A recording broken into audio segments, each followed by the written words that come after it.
खऱ्या आयुष्यात रिटायर होतात का नाही म्हणजे नक्कीच नाही असं मला वाटतं. कारण मी पण आई आहे, मला येता 32 वर्षाचा मुलगा आहे. पण कसं असतं मला वाटतं आई ही त्या मुलांनी घेतलेल्या पहिल्या श्वासापासून ते ती आयुष्यात घेते त्या शेवटच्या श्वासापर्यंत ती आईच असते, ती रिटायर होऊ शकत नाही. आता बाबांचं पॉइंट ऑफ व्ह्यू आई आणि बाबांनी एक माईक शेअर केला तरी चालेल. नाही, मला असं वाटतं की थोडंसं वेगळं एक मालिका सांगू इच्छिते असं मला वाटतं. हे सगळं मान्य आहे, म्हणजे आतापर्यंत आपण असं बघत आलो आहे की आईचा पाय जरी वडिलांचा झाला तरी आईचा पाय काही निघत नाही, ते नातवंड यांच्यामध्ये ते गुंतलेलं असतो. या मालिकेत यशवंत किल्लेदार आहे, तो जरा पुढचं स्टेटमेंट करतो. तो असं म्हणतो की ठीक आहे ना, आपण इतकी वर्ष काढली ना आता आपण, तर आता आपण निवांतपणे यांचं यांना करू दे की मुंबईत राहू दे, ते करतील त्यांचा संसार, आपण दोघं जाऊया आणि आपण निवांतपणा जो आपला मिसिंग होता इतके वर्षाचा त्या धबडग्यामध्ये शहराच्या, ते नको, आता आपण शांतपणे राहूया. त्याच्या पुढे जाऊन जेव्हा रिटायरमेंटचे पैसे मिळतात तेव्हा तो धाडसाने बायकोला सांगतो की आपण जेव्हा पैसे कमवले तेव्हा आपण एकत्र आपल्याला राहता आलं नसेल, पण आता हे पैसे उपभोगताना आपण सतत बरोबर आहे. आता हा जरा मला थोडासा पुढचा वेगळा, म्हणजे कुठल्याही मालिकेत मी अजून असं बघितलेलं नाहीये की ते आता वेगळं राहायचं बघतात. म्हणजे सुना वेगळं राहायचं बघतात, त्यांचं लग्न होतं, न्यूक्लिअर फॅमिली, सुनेला एखादी आवडते आणि ती मुलाला बाजूला नेते वगैरे, हे सगळं आई बाबा ठरवत आहेत की भास आता संपलं, आता आपण गावी निवांतपणे राहूया. हे जरा मला आजचा थॉट वाटतो. खरं तर कोणतीही मालिका घेताना ना आधी तो विचार जो मालिकेमध्ये गुंफलेला आहे हा आपल्याला स्वतःला पटायला हवा, तेव्हाच आपण ते पात्र उभं करू शकतो. हा विचार पटणं किती महत्वाचं आहे. कारण आई आणि बाबा रिटायर होत आहेत हे आपण म्हणजे आत्ताची पिढी म्हणेल अशक्य, पण खरंच तुमच्या दृष्टीने किंवा त्या पिढीच्या दृष्टीने जर पाहायला गेलं तर त्यांनाही गरज आहे की आरामाची. हाच पॉइंट आता मंगेशने मांडला की जरा वेगळा थॉट आहे की अदरवाईज कसं असतं, आईला इतकं त्या पेडेस्टलवरती नेऊन उभं केलेलं असतं ना की आईने स्वतःचा विचार करणं म्हणजे ते स्वार्थीपणा, असा एक काहीतरी आई ही श्यामच्या आईसारखीच असली पाहिजे, हे एक म्हणजे अधोरेखित कुठेतरी असं वाटतं कोणालाही. आई म्हणजे ती अशीच असली पाहिजे. आणि ह्यातली आई पण तशी आहे थोडी कुठेतरी, तिला असं वाटतं की तिला नवऱ्याला पण नाही दुःखी करायचं, हो तिची ह्युमर हो जाऊया आपण करूया, आपण जसं तुम्ही म्हणताय तसं करूया, पण प्रत्येकाला काहीतरी कारण तरी मग आत्ता जरा हे झाल्यावर जाऊया, आता मग जरा ते झाल्यावर जाऊया, नको आता तिची परीक्षा आहे ना, नको आता तिला जरा सेटल होते, नवीन जॉब आहे तिचा, नाही नाही मुलीच आता नवीन. सो तिचा पाय कुठेतरी अजूनही त्या मुलांमध्ये आणि इथल्या त्या घरामध्ये कुठेतरी असं अजून अडकलेला आहे. ती त्या यंत्रामध्ये पण अडकलेलं आहे, ती पण तिच्यासाठी एक व्यक्तीच आहे. तर घरातल्या प्रत्येक अगदी चमच्यामध्ये, भांड्यामध्ये, त्या अगदी मसाल्याच्या डब्यामध्ये पण असेल, तिचा जीव त्या सगळ्यात अडकलेला आहे. त्या व्यक्तींबरोबर त्या घरात तिचा जीव अडकलेला आहे. आणि जसं यांनी म्हटलं तसं की त्यांना बाहेर पडायचंय आणि तोच त्या दोघांमधला, तसं त्या दोघांचं तर इतकं लोणच्यासारखं मुरलेलं नातं आहे ना, आता बोलावं लागत नाही. म्हणजे त्याच्या मनात विचार उमटले तर ते तिला कळतात, इतकं ते असं छान मुरलेलं नातं आहे दोघांचं. त्यामुळे तिला त्याला दुखवायचं, तिला वाटतं जाऊया ना, मी कुठे तू म्हणते तुमचं स्वप्न नको जाऊया, पण थोडं थांबा. ते थोड्याला कधीच एक लिमिट नाहीये, किती थोडं थांबायचं, आपण जाऊ नंतर, आपण जाऊ नंतर. अशा त्या दोघांच्या इतक्या करेक्ट काय म्हणूया आपण, खूप आयडेंटिफायबल व्यक्तिरेखा आहे. आणि कित्येक मध्यमवर्गीय लोक म्हणजे जे रिटायर होतात त्यांना खरंच असं वाटतं की आता आपण गावी जाऊया, विशेषतः कोकणात. त्यामुळे मला हे कॅरेक्टर म्हणजे जवळजवळ असं एकावर एक असं चिटकवल्यासारखं मला वाटतं हे कॅरेक्टर. माझं पण तसंच आहे. मला आता त्या दबडग्यामध्ये राहायचं नव्हतं. मी म्हणत होतो की आता शांत, आता बस झाला, आपण गावाला जाऊया. आणि इतक्यात स्टार प्रवाहाने सिरियल असं आपण अडकत आयुष्याच्या खऱ्या पडद्यावर नाही पण या पडद्यावर सांगावंच लागेल. आमच्या एज ग्रुपची खूप खंत होती आतापर्यंत की कसं आता तुम्हाला आयुष्याची शिदोरी आहे तुमच्यापाशी. तर या सगळ्या भावना मी अनुभवलेल्या आहेत आणि त्या भावना अनुभवून घेता एक अनुभवाने एक एनरिच झाले आहे आयुष्यामध्ये. आणि तर टेक्निक पण थोडं थोडं कळायला लागले की कसं आता आपल्याला काम करायचं काय थोडंसं माहिती आहे. आणि अशा वेळेला आमच्या जनरेशनला बेसिकली आम्हाला मध्यवर्ती असलेल्या भूमिका मिळतात. अशा वेळेला तुम्ही कोणाची तरी आई असता, कोणाचे तरी वडील असता आणि मध्यवर्ती दुसऱ्या भूमिका असतात. तर टेलिव्हिजननी हा आमच्या एज ग्रुपला हे दिलेलं खूप मोठं काय म्हणून गिफ्ट आहे की आता टेलिव्हिजनवरती आमच्या एज ग्रुपला मध्यवर्ती धरून त्याभोवती कथानक गुंफलं जाणं. आणि ह्यासाठी आम्ही खरंच खूप भाग्यवान आहोत की आम्हाला अशा प्रकारच्या व्यक्तिरेखा करायला मिळत आहेत ज्याच्यामध्ये ह्याचा मेन हिरो हिरोईन तुम्ही बघितलं तर आई आणि बाबा आहेत. त्या मध्यवर्ती त्यांच्या भोवती सगळं कुटुंब गुंफलं गेलेलं आहे. आणि हे करण्यासाठी खरोखरच आणि इथे समोरच राजवाडे बसलेले आहेत, सतीश राजवाडे, त्यांनी मला काही म्हटलं होतं की त्याला नाही म्हणू शकत नाही. आणि हा इतका सुंदर गोड रोल जो मला मिळाला आहे की मी त्यातल्या आईशी अगदी आयडेंटिफाय करू शकते. तिच्यातल्या काही गोष्टी का बाई अशी वागते असंही म्हणू शकते एक ऍक्ट्रेस म्हणून किंवा निवेदिता म्हणून. ऍट द सेम टाइम तिच्या काही नेहमी कुठलीही व्यक्तिरेखा तर काहीतरी तुम्हाला स्वतःचं प्रतिबिंब पण त्याच्यात दिसत असतं आणि कधी कधी अजिबात त्याचे काही विचार तुम्हाला पटतही नसतात. तसे मला शुभा किल्लेदारचे काही विचार पटतही नाहीयेत आणि काही कुठेतरी मला निवेदिता म्हणून तिच्यामध्ये माझं प्रतिबिंबही दिसतंय. त्यामुळे एक असे खूप सहज जर आपण कोणाच्या घरात डोकावून बघितलं त्यांच्या घरात चाललेले संवाद आपल्या कानावरती पडावेत ना, इतके सहज सुंदर संवाद आहेत. खूप छान त्याची गोष्ट आहे जी दरेकरांची. आणि आमचे आता लेखक इथे अवतरले आहेत चिन्मय पांडलेकर, त्यांनी अप्रतिम त्याचं स्क्रीन प्ले लिहिलेला आहे. स्वरात पोकाशी यांनी डायलॉग्स पण इतके सहज सुंदर आहेत ना, मला करायला त्यामुळे खूप मजा येते, खूप एन्जॉय करतो. आणि अशी मस्त आमच्याबरोबर तगडी आमची मुलं आहेत स्टारकास्ट. आणि आमची निर्माती बदवाज अतिशय हिरिरीने तिकडे उभी असते, प्रत्येक गोष्टीमध्ये तिचं कायम लक्ष असतं. तशी खूप ना एक अशी मस्त टीम जमली आहे. आणि नुसती इथे नाही, ही टीम वर्कच आहे. चॅनलकडची तिकडची टीम पण तेवढीच स्ट्रॉंग, तेवढीच सक्षम आहे. आपल्याला प्रोमो बघितल्यावरती कळतच की त्यातलं झिस्ट काय आहे. हा एक प्रोमो बघितला की तुम्हाला सगळे कॅरेक्टर करतात, कोण काय करतंय सांगायची गरज नाही. इतक्या छान रीतीने ते प्रतीत झालेलं आहे आणि अतिशय सहज, स्वाभाविक, अतिशय ऑर्गॅनिक पद्धतीने हे कथानक जातं पुढे. म्हणजे एखाद्याला असं वाटू शकतं अरे आमच्या घरातली ही गोष्ट यांना कोणी सांगितली, ही कशी काय दिसली. इतकं ते स्वाभाविक सहज आहे. आणि दुसरी गोष्ट म्हणजे असं विलन काही नाही आहे. विलन आहे ती परिस्थिती किंवा व्यक्तिरेखांमधला संघर्ष.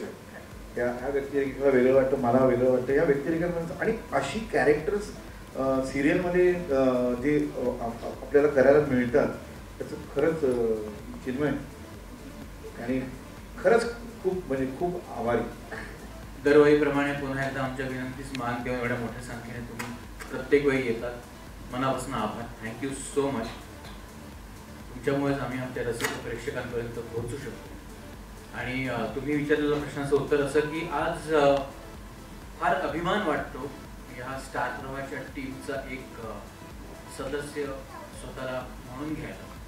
कारण का ज्या पद्धतीने आमची अख्खी टीमच्या आधी आमची मॅनेजमेंट ज्या पद्धतीने आम्हाला सपोर्ट करतं की तुम्ही अशा वेगवेगळ्या गोष्टी, अशा वेगवेगळ्या कथा रसिक प्रेक्षकांपर्यंत न्या, त्या पोचवा, त्याच्याबद्दल खरंच खूप अभिमान वाटतो आणि आनंद वाटतो की आम्ही एका अशा मालिकेचे, अशा वाहिनीचे भाग होतो जे आपल्या अवतीभोवती घडणाऱ्या गोष्टी रसिक प्रेक्षकांपर्यंत थोड्या सक्षम पद्धतीने पोहोचवू शकतो. जसं मगाशी मंगेश सर पण म्हणाले, नेतरताई पण म्हणाला की आपल्या प्रत्येकाच्या आयुष्यातले पहिले हिरो आणि हिरोईन आई आणि बाबा असतात. आणि आज त्यांचीच गोष्ट जेव्हा सादर करायला मिळते तेव्हा ती कदाचित नेव्हर एंडिंग. कारण का त्यांची मुलं कधीतरी पुन्हा एकदा आई वडील होणार असतात आणि त्यांची मुलं पुन्हा एकदा कधीतरी आई वडील होणार असतात. तर आई बाबा हे सर्कल ऑफ लाईफ आहे जे कधी रिटायर होऊ शकत.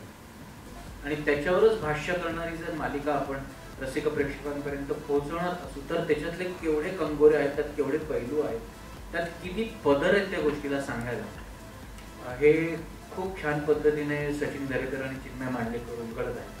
त्यामुळे माझी खात्री आहे की असे विषय आम्हाला सातत्याने सादर करायला मिळतील. कारण एक वाहिनी म्हटल्यानंतर आपल्याकडे वेगवेगळ्या पद्धतीचे विषय असतात, पण जे असे मनाला भिडणारे किंवा टचकन डोळ्यात पाणी आणणारे खरे वास्तववादी विषय जेव्हा मांडायची संधी मिळते आणि तुमची वाहिनी तुमच्या पाठीमागे इतकी खंबीरपणे उभी असते, तेव्हा अभिमान वाटतो की आम्ही स्टार प्रवाह या टीमचे सदस्य आहोत. मी अनेक वर्ष तपश्चर्या करत होते की मला स्टार प्रवाहावर मालिका करायला मिळावी, कारण ही नंबर 1 वाहिनी आहे. त्याचा रीच वेगळा आहे, त्यांचं वर्किंग पॅटर्न वेगळा आहे आणि सतीश राजवाडे खुद्द डिरेक्टर असल्यामुळे त्यांची विजन जी आहे त्याचा खूप फरक पडतो काम करताना. त्यामुळे मला खूप वर्ष काम करायचं होतं. मी खूप वर्ष त्यांच्या मागे होते की please give me an opportunity. आणि मला वाटतं मी खूप लकी आहे की फक्त अपॉर्च्युनिटी नाही तर अशी अपॉर्च्युनिटी मिळाली जिथे विषय वेगळा आहे. तर सिरियल्समध्ये आपण लव्ह स्टोरीज बघतो, तर आता आमची सिनियर सिटीजन्सची पण लव्ह स्टोरी आहे. आमचे हिरो हिरोईन 60 वर्षाचे आहेत, त्यामुळे एक वेगळा विषय आहे. आई बाबा म्हटल्यावर मुलं आलीच, त्यांच्याशिवाय आई बाबा होऊच शकत नाही. त्यामुळे आमच्याकडे मस्त मुलांच्या पेअर झाले, त्यांच्या पर्स्पेक्टिव्हची आणि त्यांना आई वडिलांबद्दल काय वाटतं या पर्स्पेक्टिव्हची सुद्धा ही मालिका आहे. खरं मनापासून सांगायचं तर ही मालिका जेव्हापासून आम्ही काम सुरू केलं, म्हणजे दरेकर, चिन्मय, स्वराताई, सतीश हिमसेल्फ, तेव्हापासून माझ्या आई वडिलांकडे बघायचा पर्स्पेक्टिव्ह बदलला. माझ्या मनात अनेकदा असं येतं की am I going to let them retire, किंवा हे मी करते ते चुकीचं आहे का, किंवा हे मी करते ते बरोबर आहे का. कारण आमच्या मालिकेतली प्रत्येक पात्र तुम्हाला वेगवेगळ्या पर्स्पेक्टिव्हने आई वडील दाखवतात. म्हणजे आई वडील आहेतच, पण मुलं वेगवेगळ्या पर्स्पेक्टिव्हने आई वडील दाखवतात. काही शाणी आहेत, काही वात्रट आहेत, काही मस्तीखोर आहेत, काही डिमांडिंग आहेत, काही गिव्हिंग आहेत. आणि मला त्या सगळ्या पात्रांमध्ये जज करते की मी त्यांच्यामध्ये कुठे बसते. आणि ही मला या सिरियलने दिलेली देण आहे असं मला वाटतं. I have to thank Satish, कारण हा विषय त्याचा आहे, हा त्याच्या मनामध्ये अनेक वर्ष होता आणि त्यामुळे पहिल्या क्षणापासून त्याच्या मनातला हा विषय आहे, त्याला आत्मसात झालेला हा विषय आहे. त्यामुळे आमच्या सगळ्यांच्या कामामध्ये सतीश राजवाडे यांचा तो विषय डोकावतो. So it is his credit आणि हिज विजन की अशा प्रकारची ही मालिका आली पाहिजे. त्यामुळे प्रवाहावरची तपश्चर्या आता माझी पूर्ण होती. लक्षात राहतं तर ही मालिका त्याच्या विषयासाठी तर लक्षात राहीलच, पण त्याच्या लिखाणासाठी आणि त्याच्या सादरीकरणासाठी पण व्यवस्थित लक्षात राहील. कारण का जसं मग मनवा म्हणली किंवा सर पण म्हणले की कोणाला तरी कधीतरी असं वाटेल की 15 मिनिटापूर्वी आपण घरात हे बोललो आणि ती जेवढी अलगद पात्र स्वराताईंनी मांडलेत मालिकेमध्ये, खरंच खूप सुंदर आणि खूप खरं लिखाण.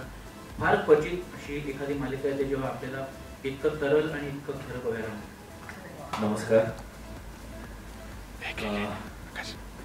खरं तर माझा पेपर खूप सोपा होता, कारण मी ह्या टीममध्ये खूप शेवटी जॉईन झालोय. माझ्या खूप आधी सतीश, सचिन आणि मनवा या तिघांनी खूप ह्या मालिकेच्या कथेवर काम केलं होतं. खूप रेअरली असं होतं की तुम्ही एखादी मालिका लिहायला घेता आणि तेव्हा पुढच्या जवळजवळ 5 ते 6 महिन्याची कथा तुम्हाला माहिती असते. असं फार कमी वेळा होतं, पण ते माझ्या बाबतीत झालं. So I am very lucky. त्यामुळे मला ऑनेस्टली फार काही विचार नाही करावा लागला, कारण त्याचा जो DNA होता मालिकेचा तो ऑलरेडी हा सगळ्या लोकांनी सेट केलेला होता. आणि म्हणजे मी फक्त आपण ट्रेसिंग करतो ना, काढलेल्या चित्रावर ट्रेसिंग पेपर ठेवून चिटिंग करतो आपण, मी तेवढंच करायचं काम केलं. कारण नाही, I am being very honest. कारण पात्रांची मुळात नाही, मी का म्हणतोय, कारण पात्र कशी असणार आहेत, ह्याचं बेसिक कॉन्फ्लिक्ट काय आहे, ही जाणार कुठे आहे कथा. कारण नॉर्मली मालिकेच्या बाबतीत आहे ना, पहिला प्रोमो सगळ्यांना सुचतो, दुसऱ्या आठवड्याचा पहिला एपिसोडही लोकांना सुचतो. सो पण इथे सुदैवानं तसं नव्हतं. मी म्हटलं तसं सचिनने ऑलरेडी माझ्या हातात एक जवळजवळ 4 ते 5 महिन्याच्या स्टोरीचं डॉक्युमेंट पहिल्यांदा मी वाचलं. आणि म्हणजे सतीश बरोबर मी अनेक मालिका केलेल्या आहेत. दिग्दर्शक तो आणि मी लेखक अशा असंभवपासून अनेक. सचिन बरोबर मी खूप काम केलंय. मनवा बरोबर ही माझी 5वी मालिका आहे. सो मला ही सगळीच माणसं माहीत होती. त्यामुळे आनंद ह्या गोष्टीचा वाटला की जेव्हा मला मनवाने पहिल्यांदा कथा दिली वाचायला, मला खरंच कथा वाचून कधी कधी अशा गोष्टी तुम्ही वाचता आणि तुम्हाला असं मनापासून वाटतं की ही गोष्ट सांगितली गेली. सो ही अशी एक गोष्ट आहे, ही सांगितली गेलीच पाहिजे. आणि ती स्टार प्रवाह सारख्या इतक्या ताकदीच्या प्लॅटफॉर्मवर सांगितली जाते आणि इतक्या ताकदीच्या सगळ्या ह्या कलाकारांना घेऊन सांगितली जाते आणि इतक्या ताकदीच्या निर्मातीकडून सांगितली जाते असं मला खूप म्हटलं हां हे काहीतरी वेगळं आहे. आणि त्यानंतर मी ॲक्च्युली खरंच काही लिहिलं नाही. आम्ही जवळजवळ 2-2 तास गप्पा मारायचो. माझ्या आईबाबांचे किस्से, सरांच्या आईबाबांचे किस्से, मनवा, सोसायटीमध्ये आपलं काय घडलं, असे कितीतरी किस्से, अनुभव हे असं गप्पा रंगत मग फायनली अरे हा ती गोष्ट पण लिहायची आहे असं. पण त्या सगळ्या ते किस्से किंवा आपल्या घरी रोज काहीतरी घडतं. म्हणजे जसं मंगेश सर म्हणाले की कोकणात त्यांचं घर बांधायचं स्वप्न आहे. माझ्या भावांचं तेच स्वप्न होतं, माझंही तेच स्वप्न आहे. सो इथल्या इथे जर एवढं त्याचं हे आहे, आपण म्हणतो ना की रेलेव्हन्स आहे, तर डेफिनेटली ते. कारण त्याचं कारण हे आहे की ती गोष्ट लिहिली गेली नाही, ती त्या सगळ्या गप्पांमधून स्फुरलेली आहे. आणि चिन्मय म्हणाला 5-6 महिन्याची गोष्ट ऍक्च्युली आम्ही लिहित गेलो आणि लक्षात आलं की आता थांबूया, आता ओव्हरवर्क होऊ, आपण जरा आधी सुरू करूया पुढे गेलं. So that was the process. काय सांगाल, दिग्दर्शनाच्या दृष्टीतनं जर बघायला गेलं तर काय वेगवेगळे पैलू अभ्यासाला घेतले होते हा विषय घेताना? नमस्कार. खरं तर ही जी सगळी टीम आहे आपली स्टार प्रवाह प्रोडक्शन हाऊसचं, या सगळ्या प्रोसेसमध्ये वयाने बऱ्यापैकी बघायला गेलो तर लहान, अनुभवाने लहान आणि विषय खूप मॅच्युअर्ड आहे. सो आत्ताही बोलताना सुद्धा, सेटवर काम करताना सुद्धा दडपण असतं की माझ्यामुळे ह्या सीनला, ह्या कथेला काहीतरी चुकीचा अर्थ जायला नको. सो मी निवेदिताताई असतील, सर असतील, मॅम असतील, म्हणजे अगदी स्टार प्रवाह आमचे सगळे, तर ह्या प्रोसेसमध्ये मी त्यांच्याकडून शिकतो पण आहे. त्या गोष्टी त्यांच्याकडून अनुभव त्यांचे पण मी शेअर करतो. इव्हन मी माझ्या घरी माझ्या आईला प्रत्येकाला फोनवर असतो की आई असं एकदा कधी झालं होतं का तुझ्याबरोबर, बाबा आणि तुमच्यात असं काही झालं तर त्यावेळेला कसे रिॲक्शन झाले होते, काय भांडणात किती गेला होता, कुठपर्यंत भांडणं पोहोचली, असं छोट्या छोट्या गोष्टी त्यांच्या समजून घेतोय, कथेत उतरवायचा प्रयत्न करतो. मग मी यांना शेअर करतो की आपण असं काही करू शकतो का, असं केलं तर अजून त्याला थोडंसं अजून आपण जे म्हणायचं आहे ते म्हणणं येईल का त्यातून. आणि मग त्यातनं ते निघतं, खूप बघायला आम्हालाही छान वाटतं आणि मग ते तुम्हालाही प्रेक्षकांनी बघायला नक्की आवडेल असं मला वाटतंय. माझ्यासाठी टेलिव्हिजनला आजपर्यंत जेवढी कामं मी करत आलो आणि जेवढी पात्र मी केली, तर मला असं वाटतं की पहिल्यांदाच सतीश सर, मनवा, चिन्मय दादा किंवा सगळ्या टीमनी हा जो विश्वास मला दाखवला की ह्या पात्रामध्ये हरीश कसा दिसू शकतो, तर हा विचार मी स्वतः बाबतीत कधीच केला नव्हता. आणि अबाउट स्टार प्रवाह सांगायचं तर मी स्टार किड होतोच या आधी. सो मला घरी परत आल्यासारखा एक फील आला, कारण या आधीची एक मालिका मी केली होती, आम्ही प्रोमो पण एकत्र केले होते.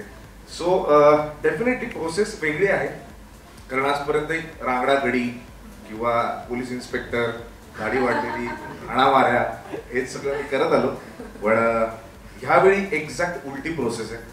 आणि दिग्दर्शक आमचे, त्यामुळे संवाद असेल, दिग्दर्शन असेल, हे छोट्या छोट्या गोष्टींमधून एक एक सीन आम्ही फुलवतोय सध्या. आणि मला खरंच खूप मनापासून थँक्यू मनवा, तुझं, चिन्मय दादा आणि सतीश सर तुमचं, की तुम्हाला जेन्युअनली वाटलं की ही भूमिका मी करू शकेन. मजा येते, प्रोसेस वेगळी आहे. आणि जेव्हा मला पहिल्यांदा कळलं होतं की आई बाबा रिटायर होतात असं नाव आहे, तर मला पहिल्यांदा हे म्हणजे हे नावच एक खूप इमोशनल धक्का वाटलं मला की. आणि जेव्हा मी घरी सांगितलं माझ्या आईवडिलांना असं टायटल आहे, त्यावेळी ते पण हळवे झाले. आम्ही गाणं ऐकलं जेव्हा आपलं टायटल सॉन्ग, त्यावेळी ते खूप असं हळवं करणार आहे. आणि त्यातलं हे जे पात्र आहे समीर, तर तो ममाच बॉय आहे. आणि पहिल्यांदा मी असं करतोय की आईच्या डोळ्यात पाणी आलं तर तो रडतोच रडतो. त्याला दुसरं म्हणजे आजही त्याला एक मुलगी आहे, पण तरी त्याचा आईचा पदर सुटत नाही. तो तिच्या मागे मागे मागे मागेच फिरतो. तो शेफ आहे, तर आता हे सगळं त्याच्यात कुठून आलं तर ते आईकडूनच आलंय. सो पहिल्यांदा एक वेगळी भूमिका आहे आणि वेगळं काहीतरी करायला मिळतंय याचा आनंद आहे. होपफुली सगळ्यांच्या साथीनं मी ते जमवेन. आपल्या सगळ्यांसाठी एक प्रश्न आहे किंवा एक संवाद आहे. ही मालिका डेफिनेटली रसिक प्रेक्षकांबरोबर एक संवाद साधेल की असं होऊ शकतं का. कारण का आज इथे उपस्थित आम्ही जे व्यासपीठावर एवढी माणसं बसलेलो त्यांच्याकडे आपापले आपल्याला किस्से आहेत, पण मला खात्री आहे की आज इथे उपस्थित असलेल्या प्रत्येकाकडे त्यांच्या आई आणि वडिलांचे किस्से, आठवणी, प्रवास हे बघितल्यानंतर कितीही वेळा बघितलं ना तरी त्या दोघांच्या एक्सप्रेशन्सवरनं त्या दोघांचे एक्सप्रेशन बघितल्यानंतर डोळ्यात एक हलकं पाणी येतं. कारण का आई आणि बाबा हा असा एक जिव्हाळ्याचा विषय असतो प्रत्येकाच्या. ही मालिका फक्त मालिका न राहता हा एक खूप मोठा संवाद साधेल रसिक प्रेक्षकांना.